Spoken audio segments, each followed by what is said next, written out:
नमस्कार दोस्तों, मैं विकास शाक्या एक बार फिर से आप सबका स्वागत करता हूं अपने चैनल पर। और आज हम डिस्कस करने जा रहे हैं चैप्टर नंबर 11 विराट रूप के 3 श्लोक नंबर 13, 14 और 15। लेकिन उससे पहले हर बार की तरह मैं आपको बता दूं कि चैप्टर नंबर 13 और 14 से आप परा अपरा, प्रकृति के 3 गुण, प्रकृति के 24 तत्व, शरीर के 5 कोश, इनके बारे में ज़रूर एक जानकारी ले लीजिए। उन दोनों प्लेलिस्ट को, चैप्टर नंबर 13 और 14 की प्लेलिस्ट को सबसे पहले आप देखिए ताकि आपको बेस मिल जाए। वो बेस है पूरी भागवत गीता का बेस, वही 2 चैप्टर हैं। उसके अलावा अगर आपको मौका मिले तो मुंडक उपनिषद, मांडुक्य उपनिषद और एक उपनिषद और है केन उपनिषद। इन 3 उपनिषदों के बारे में अगर कहीं से आपको जानकारी मिलती है, कहीं से आप इनके बारे में कुछ पढ़ पाते हैं तो उसे ज़रूर पढ़ लीजिए, क्योंकि ये सारी चीज़ें आपको बहुत हेल्प करेंगी भागवत गीता के एक एक श्लोक को समझने में। और यही भगवान श्री कृष्ण ने यहाँ पर समझाया है, क्योंकि उपनिषद ही वास्तविक ज्ञान देते हैं ब्रह्म का, पर ब्रह्म का। ठीक है, तो आइए देखते हैं 13वें, 14वें और 15वें श्लोक में क्या हो रहा है। 13वां श्लोक भी संजय ने ही कहा है। संजय ही धृतराष्ट्र को बता रहा है कि हे महाराज, अर्जुन भगवान के विश्व रूप में एक ही स्थान पर स्थित हजारों भागों में विभक्त ब्रह्मांडों को देख सका। एक ही स्थान पर स्थित मतलब एक ही शरीर में, जो भगवान कृष्ण विराट रूप से दिखा रहे थे अर्जुन को, उस शरीर में ही कितने ब्रह्मांड हैं। मतलब यहाँ पर बताया जा रहा है, ब्रह्मांडों कहा जा रहा है। इसका मतलब है कि आज की डेट में जो पैरेलल यूनिवर्स की बातें होती हैं, उस पैरेलल यूनिवर्स की बातों को आज विज्ञान समझ रहा है, या फिर उसने कहाँ से इसको समझा है, कहाँ से ये कल्पना उसके दिमाग में आई है, आप समझ सकते हैं। लेकिन भागवत गीता में पहले से ही ये बताया हुआ है कि हजारों भागों में विभक्त ब्रह्मांडों, मतलब जितने भी ब्रह्मांड हैं वो जितने भागों में विभक्त हैं, अनंत ब्रह्मांड हैं और उनके कई भाग हैं। उन सभी ब्रह्मांडों को एक साथ अर्जुन एक ही विश्व रूप में देख रहा था। तो मल्टीपल यूनिवर्स यानी पैरेलल यूनिवर्स की जो बात होती है आज की डेट में, जिस पे स्टडी चल रही है, और हमारे जो कुछ भाई बहन बंधु हैं वो क्या करते हैं कि इन चीज़ों से बड़े फैसिनेट होते हैं, लेकिन अपनी भागवत गीता को उठा करके कभी नहीं देख पाते कि वहाँ पर भी इन चीज़ों के बारे में चर्चा की गई है, और इनके बारे में रामायण में भी और महाभारत में भी और कृष्ण लीला में भी इन चीज़ों के बारे में इशारा किया गया है, बताया गया है। ठीक है, तो ये जो है संजय ने धृतराष्ट्र को बताया कि एक ही जगह पर एक ही रूप के अंदर जितने भी ब्रह्मांड फैले हुए हैं इस पूरी सृष्टि में, उन सभी ब्रह्मांडों को एक साथ अर्जुन देख पाया। और वो सारे ब्रह्मांड कहाँ हैं? अपरा में हैं। ठीक है, 14वां श्लोक यहाँ से संजय बताता है कि तब मोहग्रस्त, इसको ध्यान से देखिएगा, मोहग्रस्त, जिस तरीके से हम इस संसार में अपने बीवी बच्चों के प्रति, कार के प्रति, बड़े घर के प्रति मोहग्रस्त हो जाते हैं, ठीक उसी तरीके से जब अर्जुन भगवान कृष्ण का विश्व रूप देख रहा था, अनंत रूप देख रहा था, तो वो उनके रूप के प्रति मोहित हो गया। इसको याद रखिएगा कि वो मोहित हो गया था उनके उस रूप के प्रति। ठीक है, याद रखिएगा, क्योंकि आगे जा करके हम इस मोह को भी देखेंगे कि इसका क्या हाल हुआ। ठीक है, इस मोह की वजह से, मोह का हमेशा एक नियम है, जब भी मोह करोगे अंत में कष्ट ही होगा। तो अर्जुन को भी कष्ट होगा, कब कष्ट होगा वो दिखाया जाएगा। मोहग्रस्त तथा आश्चर्यचकित, रोमांचित हुए, रोमांचित यानी आश्चर्यचकित है वो, कि इतना बड़ा रूप जिसकी कल्पना तक मैं नहीं कर सकता। देवी देवताओं के बारे में तो उसने पढ़ा होगा, माँ दुर्गा के बारे में, ठीक है, क्योंकि दुर्गा कवच उसे पहनाया था भगवान कृष्ण ने युद्ध से ठीक पहले, महाभारत युद्ध से ठीक पहले। ठीक है, तो आश्चर्यजनक है वो कि जितने देवी देवताओं को, जितने रूपों को मैं जानता हूँ ईश्वर के, उन सभी रूपों में ये रूप तो अलग ही है। इसके अनंत हाथ और पैर हैं, ठीक है, इसके अनंत पेट हैं, अनंत आँखें हैं, सब कुछ अनंत है। तो अर्जुन ने प्रणाम करने के लिए मस्तक झुकाया कि ये जो रूप है जिसकी मैंने कभी कल्पना तक नहीं की थी, मैं इसको अब प्रणाम करता हूँ। बाकी देवी देवताओं के आगे तो वो झुकता ही रहा होगा, लेकिन आज वो भगवान कृष्ण के आगे झुका और हाथ जोड़कर भगवान से प्रार्थना करने लगा। उसने हाथ जोड़ करके भगवान से अब प्रार्थना करना शुरू किया। अर्जुन ने कहा, हे भगवान कृष्ण, मैं आपके शरीर में सारे देवताओं तथा अन्य जीवों को एकत्र देख रहा हूँ। क्योंकि एक ही शरीर में वो सभी चीज़ें दिखा रहे थे, तो वो कह रहा है कि मैं आपके शरीर में सभी देवताओं, सभी देवता कौन से? जो अपरा में रहते हैं, ये ऊपरी हिस्से में, ये दैवीय एलिमेंट होते हैं। देवता, हर बार मैं बता चुका हूँ, देवता दैवीय एलिमेंट हैं। जैसे एटम बम है, वो एक रूप है, वो भौतिक रूप है, लेकिन उसके भीतर जो एलिमेंट है वो क्या है? यूरेनियम है, यूरेनियम 238। ठीक है, यूरेनियम, थोरियम, ये सारी चीज़ों से बने हुए हैं ये एटॉमिक चीज़ें जो हैं। तो जिस तरीके से एलिमेंट से एटम बम बना है यूरेनियम से, उसी तरीके से जितने भी देवी देवता होते हैं वो दैवीय तत्व हैं, दे आर एलिमेंट्स। उन एलिमेंट से उन देवताओं के अलग अलग पर्पज़ के अनुसार अलग अलग रूप हैं। ठीक है, और इन्हीं रूपों को समझने के लिए जो शुरुआत करते हैं आध्यात्मिक जीवन की, उनको समझाने के लिए कि देखो इन रूपों को समझो, इनको समझ करके तुम्हें ये समझ आएगा कि जब ये एलिमेंट्स छोटा छोटा काम कर रहे हैं तो बाकी एलिमेंट्स भी हैं जो पता नहीं कितना काम कर रहे हैं। अब इन सभी एलिमेंट्स से काम लेने वाला कौन है? वो परमात्मा है। तो उनको स्टेप बाय स्टेप आगे बढ़ाने के लिए, जो आध्यात्म में रुचि रखते हैं, ऐसे विद्यार्थियों को आगे बढ़ाने के लिए इन चीज़ों का, इन देवी देवताओं का, इन मूर्तियों का इस्तेमाल किया जाता है। लेकिन मूर्ख और पाखंडी लोग हमें पाखंडी कहते हैं जो देवी देवता और मूर्तियों की पूजा करते हैं, जबकि देवी देवता और मूर्तियों की पूजा सिर्फ इसलिए की जाती है ताकि उनके माध्यम से आप इनिशियल अंडरस्टैंडिंग ले सकें उस परमात्मा की, जो इन सभी एलिमेंट्स के माध्यम से इस पूरे विश्व पे, इस पूरे अपरा प्रकृति पर अपना राज करता है, उसका राज चलता है। उनके हिसाब से यहाँ की हर चीज़ गतिशील होती है। एक मशीनरी, ये अपरा एक मशीनरी है। जैसे चाबी भर दी तो घड़ी चलती रहती है, ठीक उसी तरीके से अपरा की भी एक मशीनरी है। इसमें चाबी भर के भगवान ने छोड़ दी है। अब जिस समय जो घटना होनी है उस चाबी के अनुसार, उस घड़ी के अनुसार, कॉस्मिक क्लॉक के अनुसार, मैंने बताया था एक पिछले वीडियो में कॉस्मिक क्लॉक के बारे में, उसमें देख लीजिएगा। तो 7वां, 8वां और 9वां श्लोक जहाँ मैंने समझाया उसमें कॉस्मिक क्लॉक के बारे में बताया है, तो वहाँ आप देख लीजिएगा।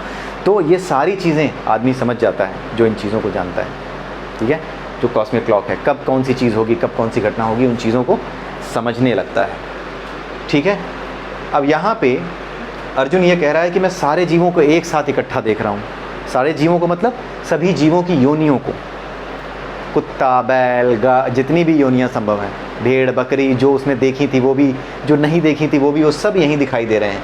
मैं कमल पर आसीन ब्रह्मा। अब कमल पर आसीन ब्रह्मा जी का मतलब समझिए। आपने तांत्रिक सेक्ट में ये पढ़ा होगा, अगर आपने पढ़ा होगा, जो लोग कुंडलिनी जागरण करते हैं वो कहते हैं कि हमारे यहाँ पर ब्रह्मरंध्र में, यहाँ पर एक कमल है, ये कमल है, यहाँ पर एक कमल की तरफ फैला हुआ है ये ब्रह्मरंध्र, इसको ब्रह्मरंध्र कहा जाता है। उसकी वास्तविक लोकेशन ना ये परा और अपरा की सीमा पर है। यहाँ पर वो कमल खिलता है, यानी पूरे अपरा को आप अपना शरीर समझिए, और इस शरीर का जो सबसे ऊपरी हिस्सा है, जिसे हम ब्रह्मरंध्र या ब्रह्म कमल कहते हैं, वो कमल यहाँ पे है, ठीक है। जब हम कुंडलिनी जागरण करते हैं तो कुंडलिनी जागृत होते हुए जब इस ब्रह्म कमल पे ब्रह्मरंध्र में आकर के लटकती है, अटकती है, तो समझ जाइए कि आप परा से संपर्क कर चुके हैं। तो योगी और जो योग करके, तंत्र योग के माध्यम से ईश्वर को पाना चाहते हैं, कुंडलिनी जागरण करके ईश्वर तक पहुंचना चाहते हैं, कुंडलिनी जागृत करते हैं, वो इसी तरह से ब्रह्मरंध्र तक पहुंचते हैं जहाँ पे कमल है। अब यहीं से शुरुआत होती है अपरा की नीचे की ओर। तो यहीं पर कौन होंगे? ब्रह्मा। भाई सबसे ऊपर होंगे तभी तो बाकी के जीव बनाएंगे नीचे। तो सबसे ऊपर यहाँ पर होने की वजह से वो बाकी के जीवों, यानी बाकी के जो एलिमेंट्स हैं उनके लिए काम पैदा करते हैं, उनके लिए तरह तरह के जीवों की रचना करते हैं, जिनको ये बाकी के एलिमेंट्स कंट्रोल करते हैं, ठीक है। तो इसीलिए कमल पे होने का यही मतलब है। मैं कमल पर आसीन स्थित ब्रह्मा जी को, शिव जी तथा ऋषियों तथा दिव्य सर्पों को देख रहा हूँ।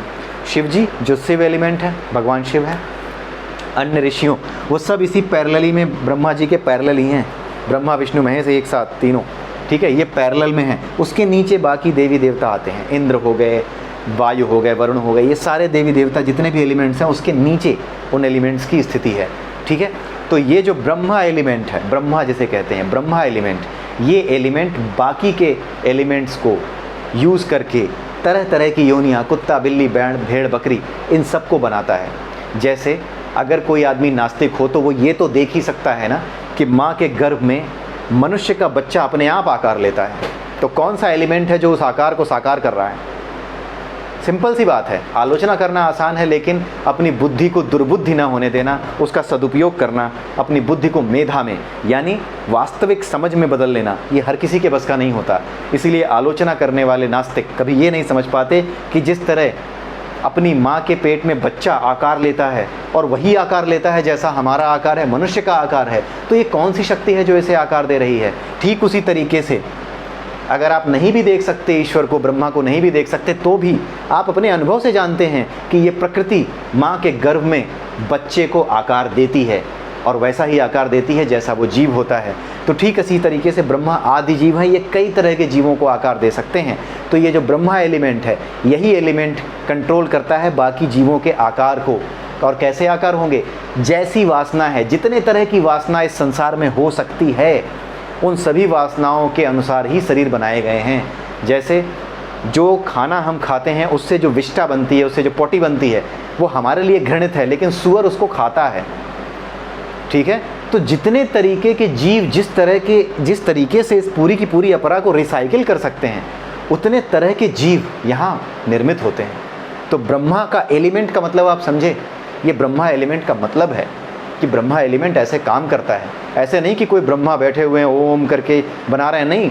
आप ठीक ऐसे समझिए कि अगर ये एलिमेंट्स हैं जो कि न दिखने की क्षमता रखते हैं, ये दिखाई नहीं देते, हमें समझ में नहीं आते, फिर भी आप इन एलिमेंट्स के प्रभाव को अपने आप समझ सकते हो।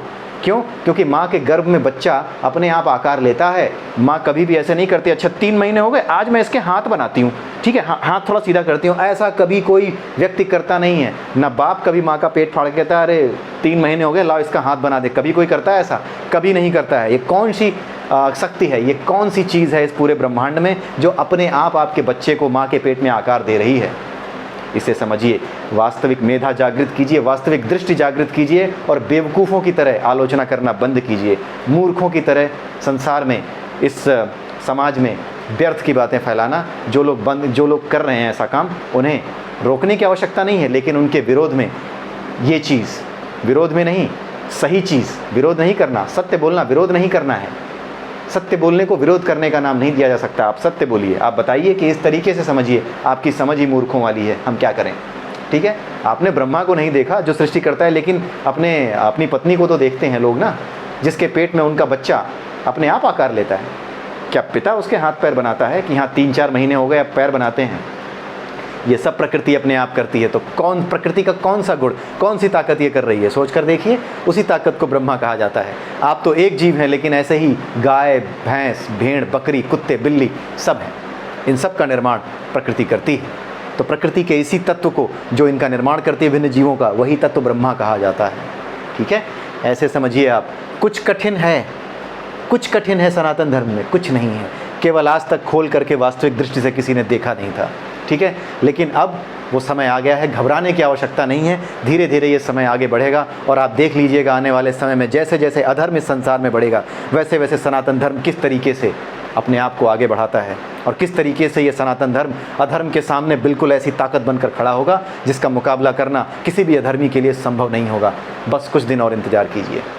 ठीक है, अर्जुन ने कहा, 15वां श्लोक देखते हैं। अर्जुन ने कहा, हे भगवान कृष्ण, मैं आपके शरीर में स्थित सभी रूपों को, सभी जीवों को एकत्र देख रहा हूँ। ब्रह्मा, शिवजी, अन्य ऋषियों और दिव्य सर्पों की बात रह गई है। 15वें श्लोक में बाकी चीज़ें पढ़ चुके थे, दिव्य सर्पों की बात रह गई है। दिव्य सर्प कौन से?